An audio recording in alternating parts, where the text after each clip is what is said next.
Welcome to Gajas kitchen. கோதுமை மாவை வச்சு சூப்பராக ஒரு முறுக்கு செஞ்சுருக்கேன். வாங்க எப்படி செய்யலான்றதை பார்க்கலாம். இதுக்கு 1 கப் கோதுமை மாவை முதல்ல ஆவியில் வேக வச்சுக்கணும். கோதுமை மாவை அப்படியே யூஸ் பண்ணோம்னா நம்மளுக்கு முறுக்கு கிறிஸ்பியாக வராது. அதனால் ஆவியில் வேக வச்சுட்டு தான் செய்யணும். இதை ஒரு 10 நிமிஷம் இட்லி பாத்திரத்தில் வச்சு வேக வச்சுக்கலாம். 10 நிமிஷம் ஆயிடுச்சு, மாவு வெந்துடுச்சு. மாவு வெந்த உடனே ரொம்ப கெட்டியாக இருக்கும். முடிஞ்சாலும் நம்ம கையில் உதுத்து விட்டுக்கலாம். மீதியை மிக்சியில் போட்டு நல்லா ஃபைனாக பவுடர் பண்ணிக்கலாம். முறுக்குக்கு மாவு ரெடி ஆகிடுச்சு. மாவோட மிளகாத்தூள், சீரகம், உப்பு, ஓமத்தை இப்படி கசக்கி போட்டுக்கலாம். அப்போ தான் வாசனையாக இருக்கும். பெருங்காயத்தை நான் கட்டி பெருங்காயம், அதனால் தண்ணியில் ஊற வச்சுருக்கேன். அந்த தண்ணியை ஊற்றிக்கலாம். சப்பாத்தி மாவு பதத்துக்கு மாவை பிசைஞ்சு எடுத்துக்கலாம். மாவு ரெடி ஆகிடுச்சு. இன்றைக்கி நான் இதை ஸ்டார் அச்சில் தான் செய்ய போகிறேன்.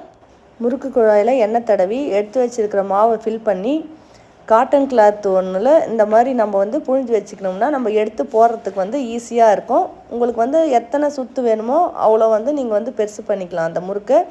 நான் மீடியமாக ஒரு 4-5 ரவுண்டு போட்டிருக்கேன். ஆல்ரெடி எண்ணெய் காஞ்சிடுச்சு. முறுக்கு எடுத்து போட்டுக்கலாம். முறுக்கு எவ்வளோ அழகாக உடையாத வருது பாருங்கள். கோதுமை மாவில் நம்ம செய்யறதுனால இதுக்கு உளுந்து, பொட்டுக்கடலை எதுவுமே தேவையில்லைங்க. அவ்வளோ சூப்பராக இருக்கும். ஒரு பக்கம் வெந்துடுச்சு, இன்னொரு பக்கம் திருப்பி விட்டுக்கலாம். எண்ணெயோட சலசலப்பெல்லாம் அடங்கிடுச்சு. முறுக்கு சூப்பராக வெந்துடுச்சு. இப்போ எடுத்து நம்ம ஒரு தட்டுக்கு மாற்றிக்கலாம். கிறிஸ்பியாக டேஸ்ட்டாக முறுக்கு ரெடி ஆகிடுச்சு. கோதுமை மாவில் செஞ்சதுன்னு சொன்னால் யாருமே நம்ப மாட்டாங்க. அவ்வளோ டேஸ்ட்டாக இருக்கும். நீங்களும் ட்ரை பண்ணி பாருங்கள். இந்த வீடியோ பிடிச்சிருந்தா லைக் பண்ணுங்கள், ஷேர் பண்ணுங்கள், கமெண்ட் பண்ணுங்கள். மறக்காமல் சப்ஸ்கிரைப் பண்ணுங்கள்.